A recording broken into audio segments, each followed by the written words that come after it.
Welcome to Happy Hour in Martinsville, Virginia. Final practice for the NASCAR Sprint Cup Series. Of course, it'll go a little more than an hour, but it should be pretty happy. Look at that sky, not a cloud in it. If only we could just hold that over for tomorrow. The temperature is struggling. They say 60 degrees today.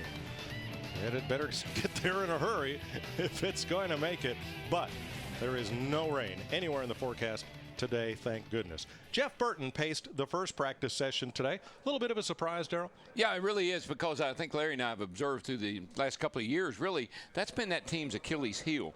Not having enough speed in the car. Qualifying back in the field, race is good, but always loses a lot of track position, bad pit selection. If he can stay up there with that kind of speed, man, he could be a factor tomorrow. Montoya, McMurray were also very good in the first practice. Jeff Gordon was very good on the watch, Larry, but the feel of the car, he kept reporting back, wasn't to his liking at all. Yeah, I mean, no matter where we're at, what practice we're doing, you're always looking at the stopwatch. But when you look at the success that Jeff Gordon has had here, he knows it's not all about the stopwatch. It's about 500 laps of being comfortable, good, consistent feel, and I'm not sure they ever found that. Now, on the other side of the Hendrick camp, the 48 cars won 5 of the last 7 races here. Didn't really hear a lot of complaining out of that 48 car, but he wasn't real high on the practice sheet, but I don't know that I would read a lot into it. I guarantee you both those cars will be a factor when they drop the green flag tomorrow. Not to worry. So Mark Martin, Jeff Burton were fastest in the first practice. A lot of NASCAR this weekend on Fox and Speed. The Camping World Truck Series is coming up at 1:30 Eastern Time right here on Speed. And tomorrow, Sprint Cup coverage on Fox at noon is bracketed by NASCAR Race Day on Speed at 10 a.m. Eastern and NASCAR Victory Lane at 8 p.m. Eastern Time. Our coverage of NASCAR continues all weekend long on Speed and on Fox. Let's get down to the garage area. Steve Burns. Well, Mike Joy, Denny Hamlin loves this racetrack. He led a total of over 500 laps in the 2 races here a year ago, and he has 2 wins. He said his race car is good after the first practice. What is not good is his injured right knee. He hurt it playing basketball and had hoped to have surgery in the offseason, but he said just moments ago that he's going to have surgery on Monday after this race. He said there was a lot of swelling after the race at Bristol, a lot of discomfort, and that right knee is causing a lot of problem. The ACL is where the problem is. Let's go now to Dick Berggren. Well, Tony Stewart has enjoyed a great deal of recent success here at the Martinsville Speedway. Last 4 spring races, he's finished 1st, 3rd, 5th, and 7th. Said the car is pretty good, a little bit loose, but not good enough. So between the last practice and this one, they tore the rear end out of the car. And I don't mean the gear set, I mean the entire rear end out of this race car, and put a different rear end in with a different toe combination so they can get a little bit of that looseness out and a little bit of speed in. Right now, Stewart's one of just 2 cars remaining in the garage for this practice session.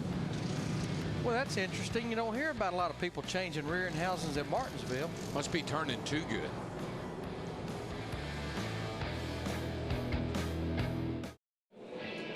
Speed's presentation of NASCAR Sprint Cup final practice for Martinsville is brought to you by Lumber Liquidators, hardwood flooring for less. By the Sponsifier, visit ToyotaRacing.com and click on Design It, enter it. And by Harley-Davidson, the Ride Easy Guarantee is going on now at your Harley-Davidson dealer. Well, Larry, this is the practice when you want the driver to come in and say, put the cover on it. Yes, sir. Yes, sir. Think back to last week in the 48 car. Remember in practice at Bristol? They were just halfway through the practice, and he said, boys, ice down the champagne. and he spoke the truth. He did. Jeff Burton 3rd quick in the early laps. Boyer, Martin, Edwards, now Burton 4th quick, and Ryan Newman. You know, if there's a track we go to, anticipation and I think experience so much pays off, because we could practice for 2 hours in this final. Concrete surface in the corners, the rubber starts building up, and it won't probably start really showing up to about lap 300, 350, and that's just something you know that's going to be there that you can't simulate in this practice session. Yeah, these tires are a little bit softer, and what that's going to do is you get these rubber knots. They're almost like little speed bumps. You know those? You know when you're driving down the interstate and you'll drop off the side of the road and you'll hear those little strips, those rumble strips. Right. It sort of builds up like that with rubber here, right in the groove. And the car that can get through those is the guy that's going to do really well, or you got to figure out how to miss those, which could take your line, make you move your line around a little bit. Boyer now third. Burton is quickest. And Darrell, I don't know, maybe on the stopwatch or in the race car or in the setup, there isn't a whole lot to home field advantage, but I've got to think to a driver's psyche it means something. And I like when on trackside last night Jeff Burton was telling you folks that he grew up sitting in the grandstand here watching Richie Evans in a modified, Tommy Ellis in a late model Sportsman or Busch Grand National car, and that was a part of his upbringing. So I've just got to think that for Jeff Burton, at least, coming here to Martinsville must be pretty special. Yeah, well, when you live in a community, you know about that racetrack, and you have friends that have been there, and they talk about how exciting it is and what a great driver but won this race or that race. And as you grow, as you start to get yourself in that position, you want to emulate that. You want to go. You want to be the guy that they're talking about. So, big motivation to come to your home track, some track you've been to, something you know about, and do well.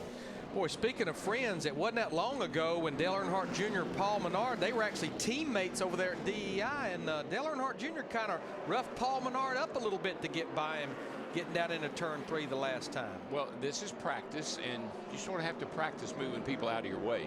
You just might as well get comfortable with doing that, because that's about the only way you can get by people here, is give them a little nudge and let them know you want through. Yeah, even in the first session we saw that when Juan Montoya put the bumper to Bobby Labonte and moved him up out of the groove to get by.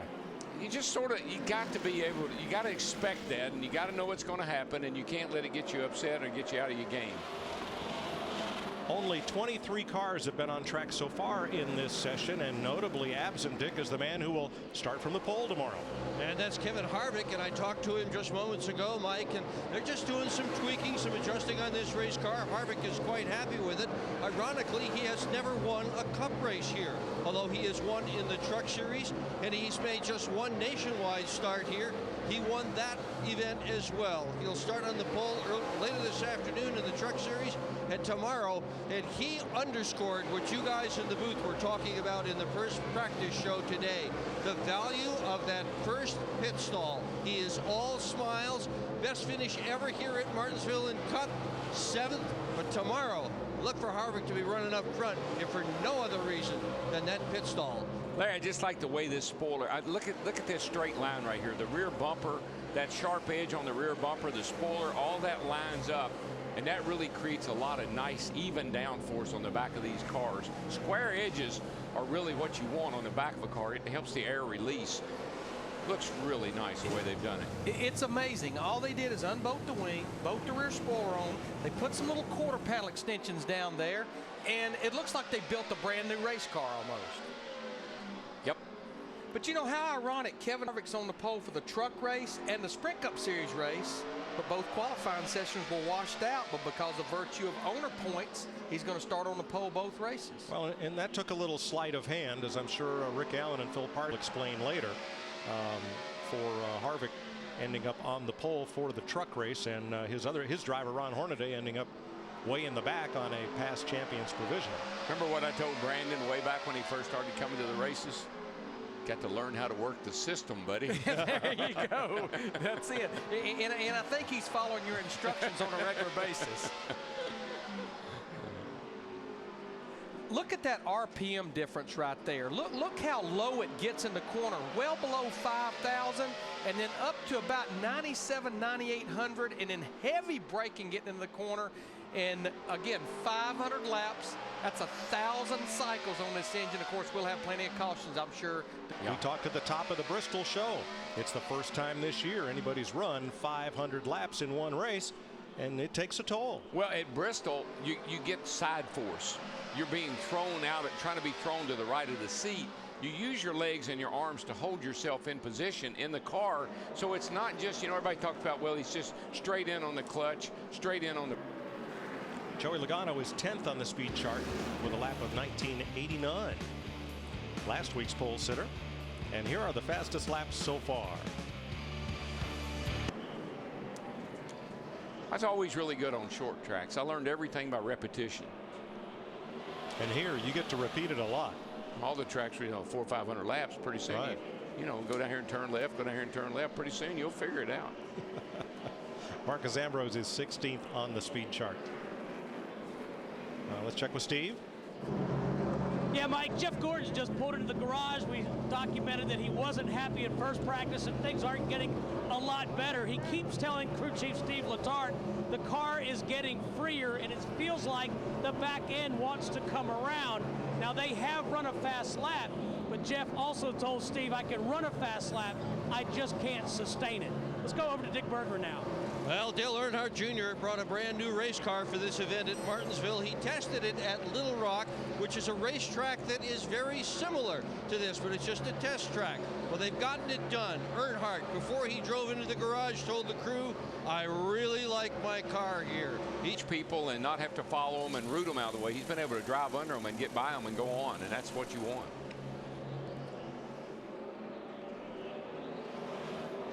Tony Stewart and Casey Kane. Kane 26th on the board, Stewart 33rd. Both looking for a little more speed. Larry, with that wide swing of RPM, you saw all the unburnt fuel being burned in the tailpipe of Tony's car as he got back on the gas. Because I'm guessing you're probably off the throttle here for a longer period of time than maybe anywhere else we go. And then there's actually a lot of part throttling, and that a lot of times cause that raw fuel in the exhaust pipe because you're almost all the way up on the straightaway before you can even think about matting it, and you don't mat it for a whole long time. I've been thinking about that smoke coming out of the couple of 3 cars we've been watching, out the tailpipes. They got to be killing the engine some way. When you back off the throttle, the engine's got to go dead for that to build up. Like, you know, we talked about a Jake brake. So when you back off the throttle, somehow or another, the engine's got to be turned off. Almost as if the engine is dragging the car down, getting in a corner. When you step back down on the throttle, then all that smoke rolls out of it. So if there's no ignition and you get all that unburnt fuel built up in the cylinders, the only thing missing from that, Darrell, would be the big flame out the exhaust when it suddenly ignites. Yeah, well, it does that every now and then, but it's got to be. I don't know the whole story. Yeah, that's interesting. Don't know the whole story. Can't figure it all out yet, but that's part of it. We expect that electronic engine controls are coming next year. There's nothing permitted in that department this year. But you're right, something's going on. Interesting to ponder it. And the cars we're talking about is Kurt Busch and the 2 car we observed in the first practice, as well as the Joe Gibbs cars, more in particular the 18 car of Kyle Busch. But now I like Darrell's thinking in this area, Larry, because if a driver lets off the gas, compression to slow him down, if the spark plugs are still firing, then there is still some force on those pistons as they go up and down on the ignition stroke. But if the ignition is cut off when the driver's off the gas, as Darrell suggests, then you're getting the entire effect of that compression braking going into the corner. I like your thinking. Getting close. Okay. And you know what I'm thinking? When I go in the garage area in the morning, will you please tell Mike Joy and DW? Well, that's okay. Well, you know what? Please just tell them, quit making your car smoke. We don't make this stuff up, right? That's right. I don't want to talk about it, but when I see smoke, I want to know why. As we look at that Penny Blue, number 19 of Elliott Sadler go around, here's your CC's Pizza track description. Martinsville predates NASCAR. It was part of the original series, and the 12-degree banking on the corner is similar to what was here when the track was a dirt track in 1949. Flat straightaways 150 feet longer than Bristol on each side. The first race, sanctioned race here, was in September 1949, and in it, Red Byron became the season's first 2-time winner. He'd won earlier on the Daytona Beach road course, beach and road course, down on A1A. It was a dusty clay track, but they filled the place and they were off and running. I think it was only about a 200 lap race then, 105 miles.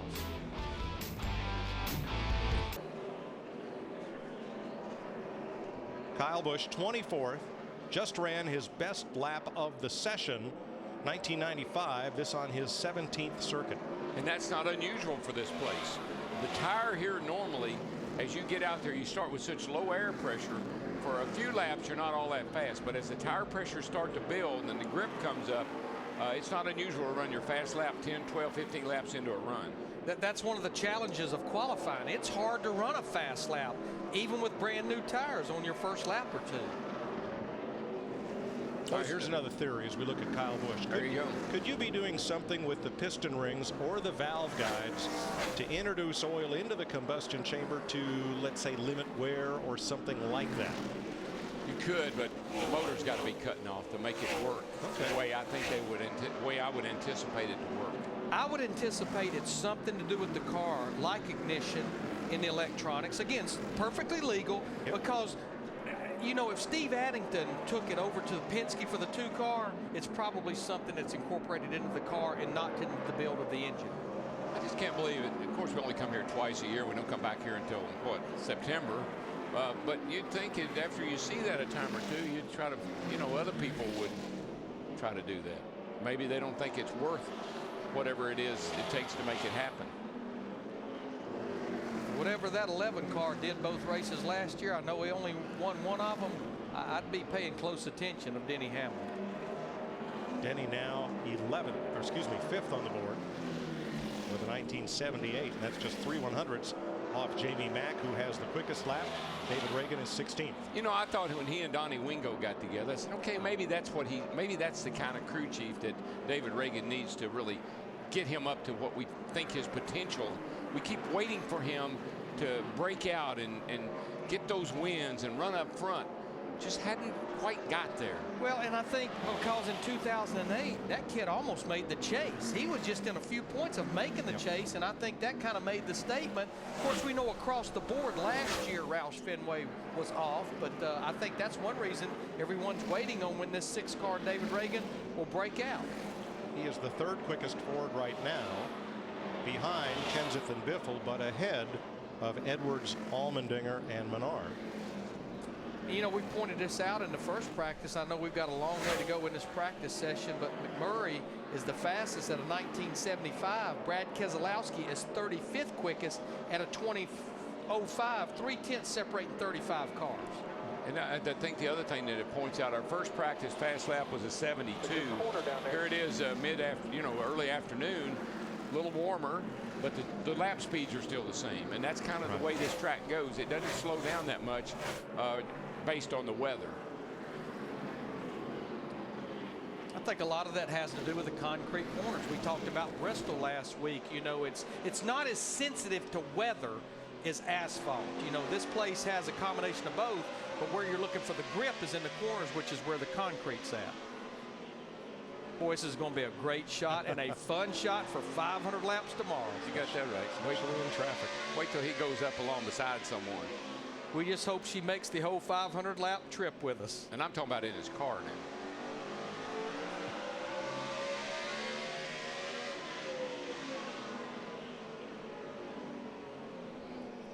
This is a good shot. Darrell was talking in the first practice when he goes down in the corner.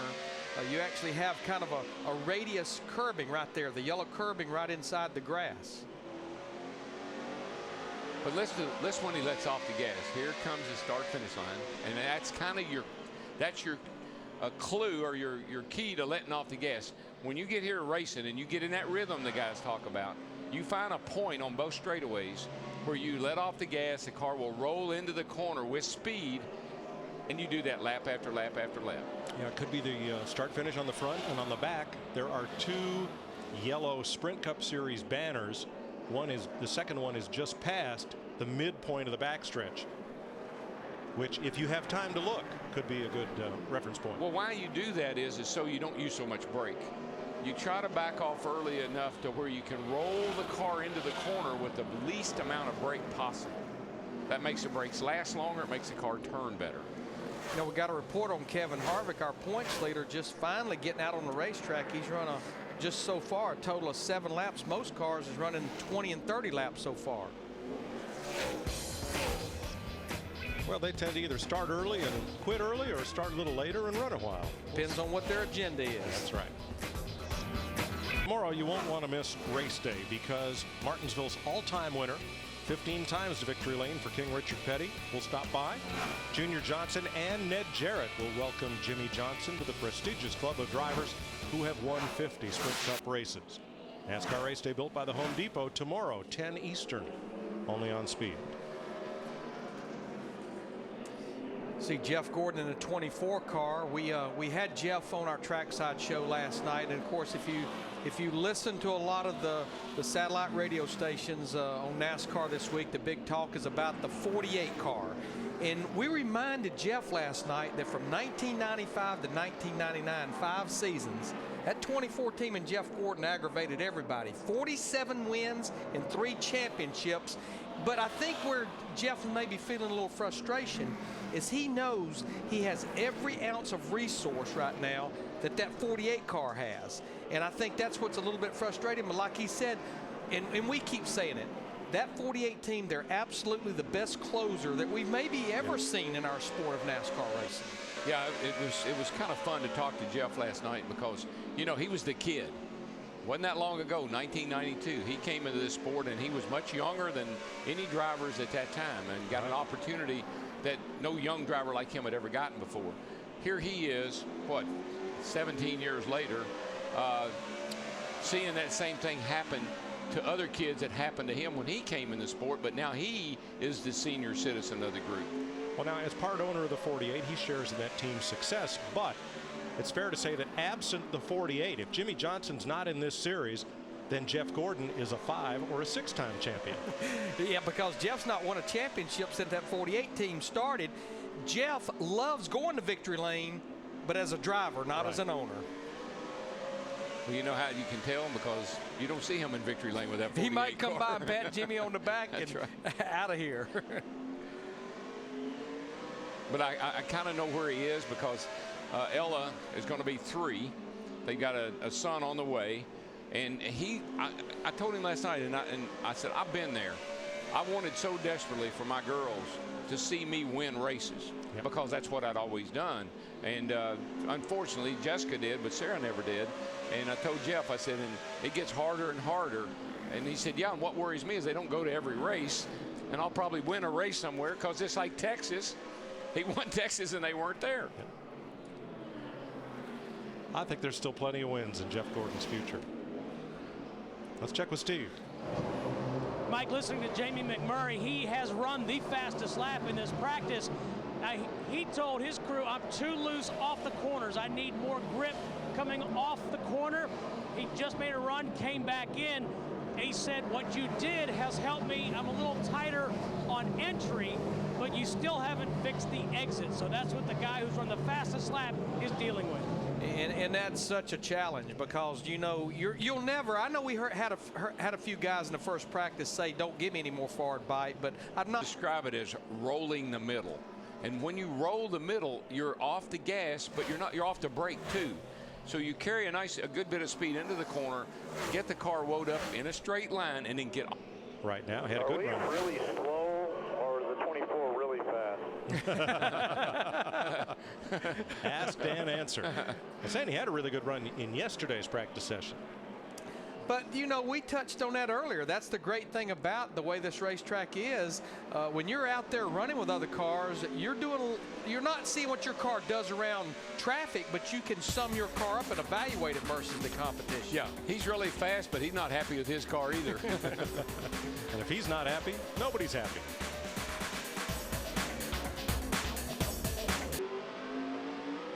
Let's check with Dick Berggren. Now, Kurt Busch has had a terrific year so far. He's got a pole, he's got a win, led the most laps last weekend, 6 in points, no DNFs, but he's got his work cut out for him here at Martinsville. He's 19th on the speed chart right now. Jeff Dowson, the car chief, has had his head under the hood of this car for about 10 minutes. They are changing the arms on the anti-roll bar in the front, not the bar, just the arms. Also a left front spring change, changed the weight in the back end of the car. That's Mule. He's the tire guy that just made that adjustment. A lot of work going on to try to dial Kurt in for tomorrow's race. That's interesting because we started doing that and playing with that on Brandon's late model a little bit last year. You can actually change the way that roll bar operates and the arm itself, but there's so much, it's a package. It has to do with the coil binding of the left front or the right front as to how far out on the A-frames you mount those arms. Scott Speed is settled at 34th. Early in this session, he was in the top 10. I guess it's all back to that timing thing. How the car here, I don't know how it would work because you slam the front end down so much with the brakes, but I'm sure it has something to do with the timing of all that. Yeah, Scott Speed, for the first time in his career, came here and didn't have to worry about qualifying. He was locked into the show because we just went to the current top 35 in owner points, and of course qualifying did get rained out, but Scott still should be in good shape in a couple of weeks when we go to Phoenix. Mark Martin has been near the top of the charts all weekend. He's currently 7th. He's run 3rd. Now Max Pappas will be in the race on Sunday. Did not make the show at Bristol, and Max is struggling to break 20 seconds in this session. A lot like Kevin Harvick, Max Pappas is probably one of the guys that was a little relieved we didn't have to go through qualifying yesterday, because he really struggled in that hour and a half. And I do stand corrected on Scott Speed. He was locked in the first 5 races of last year, had to qualify on time the remaining part of the season.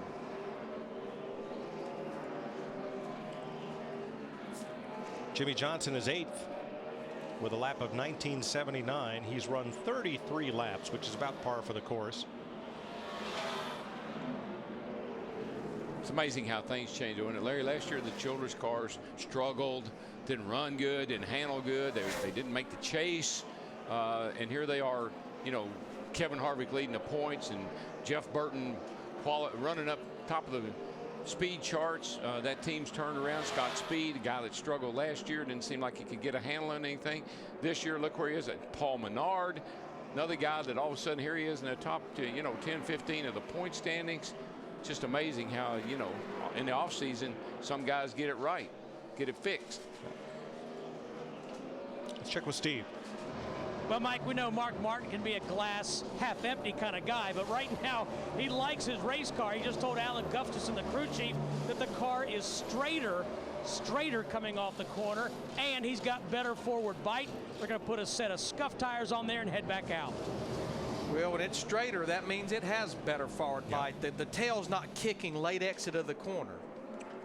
Now here's Bobby Labonte on the left side of the page, which is the good side, 24th. And his quickest lap is about a 10th and a half off of Jamie McMurray's fastest lap of the day. Yeah, Bobby's had some success here. He's around this place well. Labonte is one of 8 drivers in the field that has a win here at Martinsville.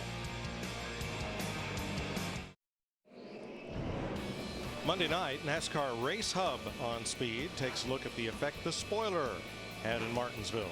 And we'll tell you what to look for in Phoenix. NASCAR Race Hub presented by Hooters, Monday night, 7:30 Eastern, only on Speed. Well, this is the result of the number swap that occurred last week between the 37 and the 38. David Gilliland and Kevin Conway essentially swapping rides, but really only swapped the vinyl decals between the 8 and the 7. You know, I don't have a problem if a team internally wants to make changes like that. I don't have a problem with that. I guess the problem I have is when you go from taking things from one team and transferring them over to another team. Yeah. But I think if you're internally, that's how you want to run your business. Makes good sense. And there is David Gilliland, a new sponsor this week, Gander Mountain on his car.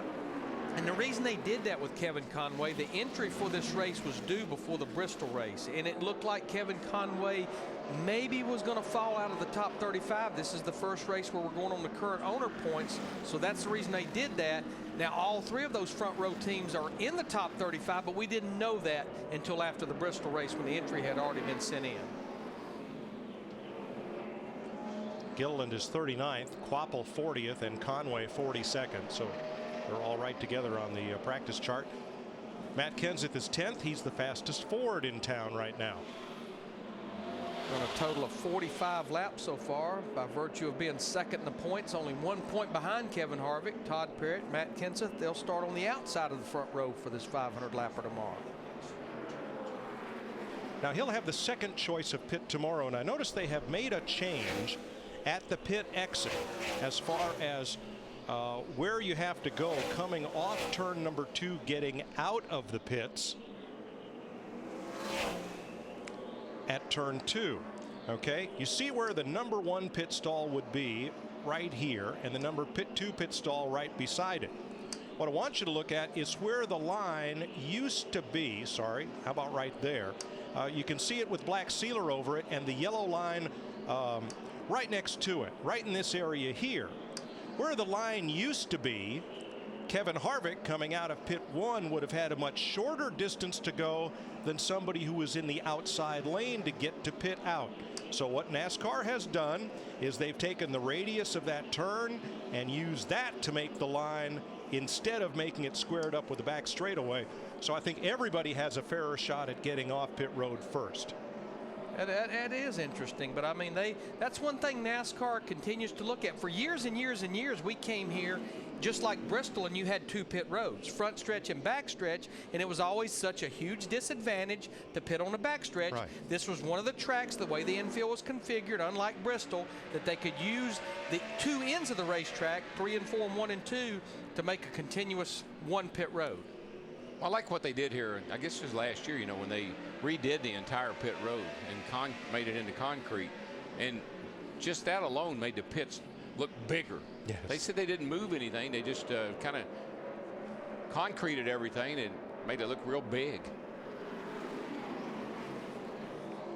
Mark Martin in the 5 car. We just got the report that he went back out there, not on brand new tires, but some fresher race tires than he was on. He's run a total of 46 laps. He's 8th quickest right now.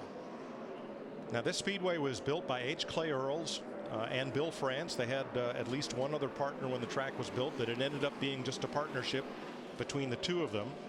And eventually Clay Earls' grandson, Clay Campbell, who grew up at the racetrack, took over as president of the track. And even though the France and Earls families have sold the track to International Speedway Corporation, this track is kind of unique because Clay Campbell, who has lived here all his life, remains as track president and remains very committed to a plan of constant improvement here to make coming to Martinsville a better experience for the fans. Dick? Jeff Burton is having a very, very good race. Like just before he came into the garage for some minor adjustments, had made him feel a whole lot better under speed. He said the car turns well, and he told the crew that he was driving it the way he drive it in the race. So he's got good stuff for tomorrow. So that guy just went by him. I tell you, this is as good as I've seen Dale Jr. look in practice. The car is fast. He just went around Burton, who we know is quick, second quick on the sheet. Dale Jr. 7th. Whoa, Mark Martin. That was a product of a lot fresher tires, I think, than that 31 car. Jeff Burton going to say, hey, now wait a minute here, Hendrick boys. One of them just passed me and the other just ran over me. But I'd be willing to bet if we were listening to Dale Earnhardt Jr.'s radio transmission, you would probably hear a lot of confidence in his voice because of the race car that he has. Let's have another look at this, Darrell. Oh, Junior got in there a little hot, locked up the left front, broke the momentum of the 88 and the 31. Here come Mark with a lot of speed. Those 2 guys are really good friends. They'll get out and laugh about that. You're looking at a couple of the cars you're going to have to beat here tomorrow.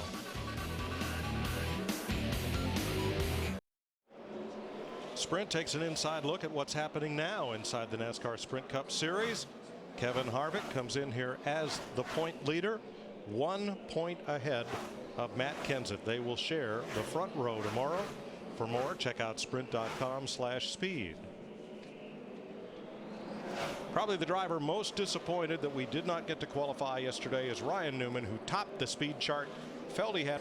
When you look at the fact came in here 26th in the points, you better believe those boys wanted a chance to qualify yesterday. Not only is he 26, Larry, but he's 149 points behind, making it into the top 12. So guys that are back that far right now, I tell you, they got to get on a tear if they're going to make the chase.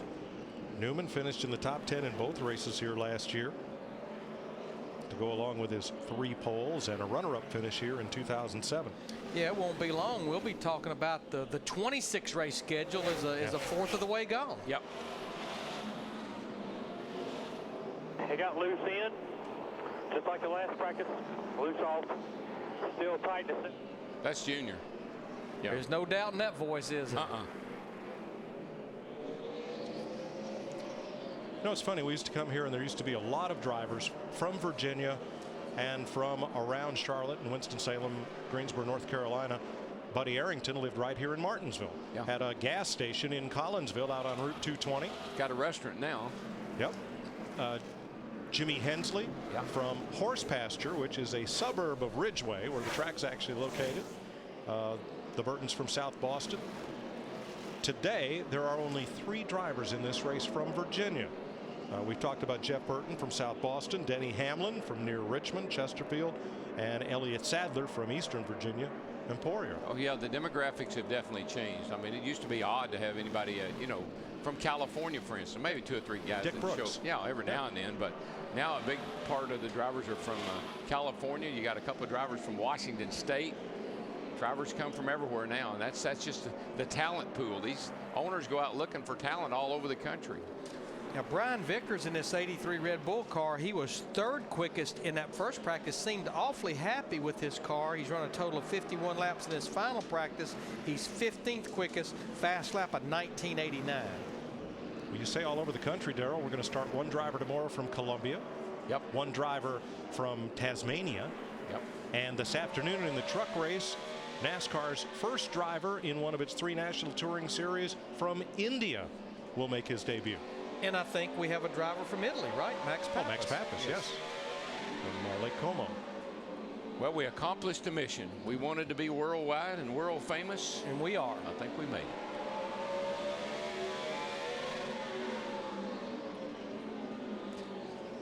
You know, we've been talking a lot about Jeff Burton, the 31 car, how fast he's been all weekend long, and he definitely so far wins the award for the most laps run in this practice. 74 laps by that 31 car, but you've got to make a long run here because a fuel run is about 130 and 140 laps, and even though we saw things what we saw last week at Bristol with 4 tire changes 10 to go, I'm not sure you'll see that here. It's too hard to pass. Yeah, and what you're doing now is you're gathering data. For the crew chief, the driver doesn't need to run all these laps. He doesn't need that much practice. But the crew chief to see what the tires are going to look like after a long run. Based on that, and probably the truck race this afternoon, he could decide tomorrow: do I just go ahead and stick 2 on here and move myself up in the field a little bit and feel comfortable doing it? Not be surprised to see some 2 tire stops tomorrow. There's Michael McDowell from Arizona, 38th. Logging a few laps, sponsorless, that Prism Motorsports car. But yeah, we'll be headed to his home track here in a couple of weeks, out to Phoenix, our first Saturday night race. Love Phoenix. Under the lights. Great track. Like that city. Don't forget, out in Phoenix, we got to get together Thursday night and do our DirecTV head-to-head brackets. Yeah. Oh. Set this up so some fan can fill out his bracket and have a chance to win a Ford Mustang or $1 million. As Larry, I think, or Jeff wants, that's real money. Real money. Yeah. Real stuff. Sure is. No fantasy racing there. We ain't playing. You know what's interesting about that Phoenix race that the people there, NASCAR did, because of the consistent start times, they've actually increased the length of that race to 375 laps.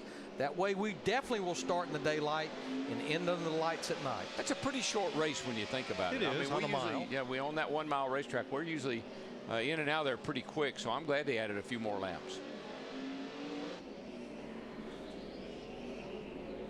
Casey Kane 30th in this session.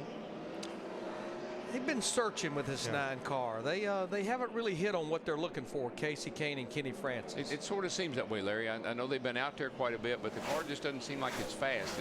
It's not turning through the middle, looks to me like, as I watch him. Well, you look for who's got it turned up way past stun and trying to perfect it for Sunday. Jeff Burton has now run 81 laps. That's a good bit more than anybody else. They are trying to make sure they're right, and of course they're going to have to overcome that start position, but if that car gets to the front, watch out. You just learn so much on a long run like this. You look at your brakes. How much brake heat do I have at the end of this run? Of course, you're not racing anybody, so that's a little deceiving. But tire wear, fuel consumption, all the things that can help you plan running hard. He slows down a little bit here. Maybe he's just simulating a caution. You know, maybe I'll ride around here 2 or 3 laps, let everything cool down, see what the car feels like on a restart with these tires on it. Or maybe cool the brakes a little bit. This just kind of interesting. There's a method to his madness. And we have a new candidate for Mr. Happy, somebody who wasn't such earlier in this session. Steve? And Jeff Gordon is definitely happier, Mike. And, you know, on trackside last night, he talked about 22 top 5 finishes here, 7 wins. He was not happy in the first practice, still a little frustrated early in this practice, but now he just said, guys, we've gotten pretty good. We've improved a lot. And DW, what I find interesting is Jeff says he's better in 3 and 4 than he is in 1 and 2. Yeah, that happens sometimes. 4 off of that corner as you can. That's where all the grip is. I know what Burton was doing. I just thought about this too. I think he was cooling the brakes before he came into the pits. Oh, okay. Makes sense. Yeah, because if you drive off turn 2 and jump on the brakes and come in the garage area, I mean, that's hard on the O-rings and the caliper. It just heat saturates everything. Tomorrow's Goodies Pain Relief 500. Speed's presentation of NASCAR Sprint Cup Final Practice is brought to you by the Sponsifier. Visit ToyotaRacing.com and click on Design It. Enter it. I like the one with the little baby seal on the back, you know, and the kittens. Oh, yeah. Kyle Busch's paint scheme. Kyle Busch having to enjoy it. That's kind of interesting. It's been an awesome campaign. They have gotten an incredible amount of response. I'll bet. To the Sponsifier. But I think the paint scheme you just mentioned, I think it's definitely at the top of the charts. My son Scott was so upset at that thing. He designed his car. It was all beautiful. He went to enter it, and it asked for his age. He's 10, and you have to be 13. Not a happy boy. I was going to say there's a moral there. There's something about that. But he's 10, Larry. I can't suggest that. No, I'm sure there's something going on. What did you tell me? You got to learn to work the system. Give the paint job to somebody that's 13. There you go. Yeah. A person named Scott Joy. We'll work on it. Thanks a lot, fellas. Scott, come see Uncle D. Oh, his mom would be so upset. My cell phone will explode in about 10 seconds after that. I think it's already vibrating. Could be. Yep. Nope. David Reagan, the 6th car. David's run a total of 70 laps in this practice session. He's 18th quickest. And you see that's an 8-position pickup from the last practice or first practice. So moving up the chart for David Reagan.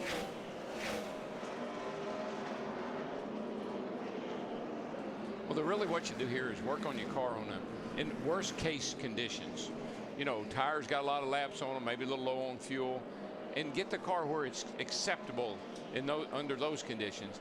Then you come in, you fuel it up, put new tires on it or good tires on it. That's when you go back out and see what kind of lap times you can run. Steve? Mike, the crew chief on the 11, Mike Ford, just told the spotter Curtis Markham that they are done. Denny Hamlin saying the car was a little tighter at the start. Not sure I like it as much as the last practice. Dick Berggren? A few moments ago, as Jimmy Johnson drove into the garage, I heard something you almost never hear from him. He was talking about the behavior of the car and how it really wasn't too terribly good in the middle, but he had a lot of bite coming off, and then he said, I don't know. There had been few smiles around this number 48 car in this practice session. They've just changed the left front shock absorber, made a couple of chassis changes, fired 4 at it, but they're not happy with the performance of the number 48, despite the fact that this guy has won 5 of the last sessions either. He's getting passed by other cars. Yeah. We talked about that at the top of the show. It just looked like something was just not quite where it needed to be in that first practice. And look at that graphic that you saw. Ned Jarrett and Junior Johnson, who Jimmy just tied for 50 wins. They're going to be here to honor him. A big autograph signing here at the track, including the Allison brothers and Harry Gant. Lots more legends of the sport. And then Ned and Junior and Jimmy will all be on trackside tomorrow morning. Let's talk a little. We've been talking about Roush Fenway and how the Fords just haven't seen a lot of success here. Right now, there is not a Ford in the top 10. Kenseth are 11th and 12th. There's Greg Biffle. In the last 4 races at Martinsville, Roush Fenway Racing has had 5 cars entered in each. So that's 20 possible top 10 positions. Not counting Jamie McMurray, who's no longer with that team. How many of those possible 20 top 10s do they have? 3. I was going to say it couldn't have been many. It's just not been one of their best racetracks. You know, Busch a number of years ago when he was driving the 97 car for Roush Fenway. Well, as every time we come here, it seemed like this car, the 16, have a brake problem. I remember he had a right front caliper, then he had a rear caliper a couple of races. Kenseth has just never figured this joint out. He usually gets lapped, as a matter of fact. And so the good Carl Edwards has probably been the best performer overall when you look at all the Roush cars recently. But I'm anxious to see how that 17 car is going to run here. As Mike mentioned, the fastest Ford, he's got a crew chief that has actually had quite a bit of success here. Todd Parrott has been successful at this racetrack, went in some races with Dale Jarrett and a number of races working on that 2 car when Rusty Wallace was driving. Larry Matz only had 2 top 5 finishes here in a career that dates back to 2000 in the Cup Series. 20 starts, 2 top 5 finishes. So something here has got to change. He did not have a top 10 in either race here last year. Yeah, I just remember him fighting to get back on get the lucky dog, get lapped. That's Fight right. to get back on the lead lap. He just has not had the right setup for here. And you know, I know that this is one of those racetracks where they just dread coming to in the fall because it's right smack dab in the middle of the chase. So that's one reason you want to have a good run here, because if you make the chase, it gives you a little bit of confidence when you come back here in the fall. Here are the 2nd and 4th quickest drivers in this practice, Jeff Burton and Jeff Gordon.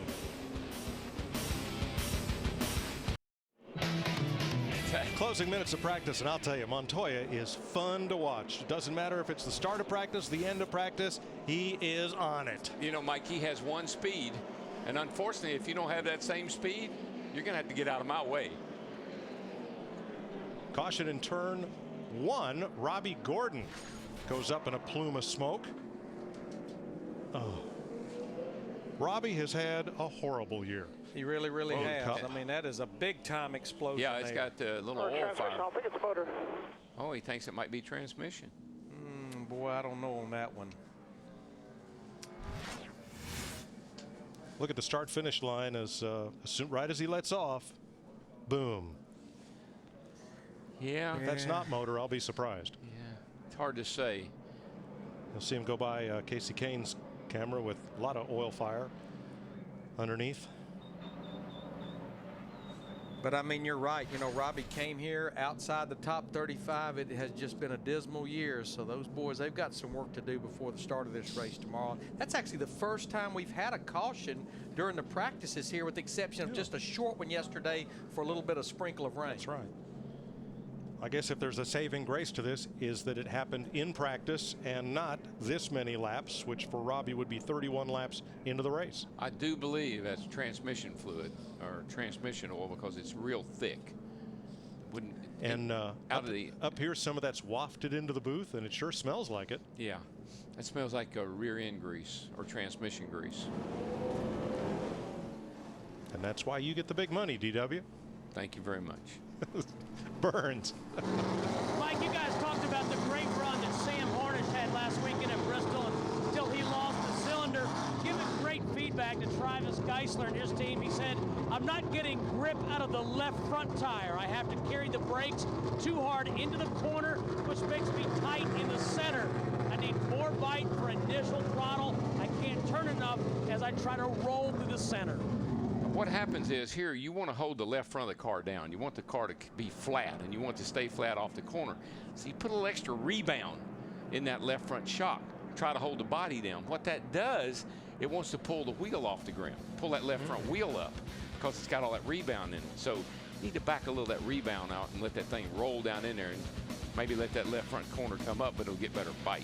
Well, I like what Hornish has done today. He's in the top 10, and he's the only Dodge there. The only other one in the top 20 is his teammate Kurt in 20th. You know, we got cars still on the racetrack waiting for it to open. They may give them a few laps, but this practice is about come to a close. We're going to get ready for the NASCAR Camping World Truck Series. So Jamie McMurray, quickest in practice, just 3 1,000ths quicker than Jeff Burton. Fastest Toyota is Denny Hamlin. Fastest Dodge is Sam Hornish in 10th, and the quickest Ford, Greg Biffle, in 11th. Just look at those times. A 75 with a 2, a 75 with a 5, a 77 with a 3, 77 with a 4. I mean, it's just right down through hundreds apart. I'll just throw a blanket over the whole field and let's go. Well, I know coming here this week, you know, all the focus about Martinsville is put on Jimmy Johnson, Jeff Gordon, and Denny Hamlin. Rightly so. They've won 12 of the last 14 races. But Mike and Darrell, I like McMurray. I like those Childress cars. I like a couple of the Hendrick cars, but it's not necessarily the 24-48. I like that 88 and that 5 car. Looks like that'll do it for this practice session. I think Jamie Mack wins practice. I think you pretty well covered them all, Larry. Pretty much, which is what happens at Martinsville. It's hard to pick a favorite, I'm telling you. So the first hamburger ever to have a driver named for it, Big Mac, wins practice. That's what it says above the door on Jamie Mack's number 1. Truck race coming up a little later. We'll see you tomorrow on Fox.